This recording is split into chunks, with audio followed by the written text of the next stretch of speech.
I haven't yet been able to wrap my mind around why exactly the 4th dynasty pyramids seem to break so many of the traditions established by earlier dynasties. If we look at 3rd dynasty tombs in particular, we can see that this tradition of decorating and painting tombs was already well underway leading into the 4th dynasty. The interior corridors of the tombs of Hesi, Ra, and Jojer are all decorated with reliefs and or paintings of the royals striding forward in the Hebsed festival or smiting their enemies while wearing the crowns of Upper and Lower Egypt. Furthermore, 3rd dynasty tombs followed the tradition that had been established since the beginning of time, in which the deceased are placed below ground in sandpit burials or rock-cut tombs. And even when pyramids do begin to emerge, the pyramid itself is constructed out of only modestly sized limestone blocks, something that somebody like I could carry myself. And these pyramids are erected above a shaft that's dug either vertically or at a 45-degree angle into the ground. However, when we arrive in the 4th dynasty under the reign of the pharaoh Senefru,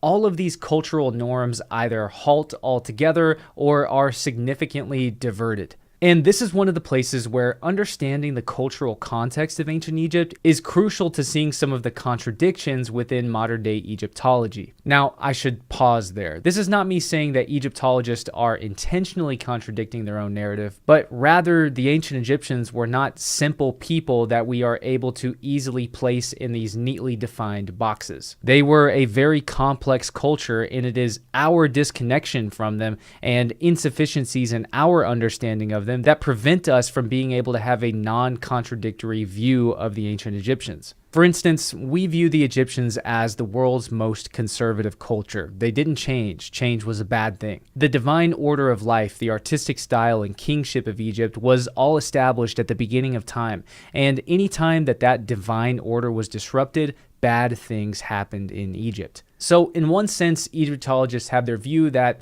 if the Egyptians had their way, nothing would ever change. But in another instance, we have to acknowledge the deliberate change and evolution of certain core Egyptian practices.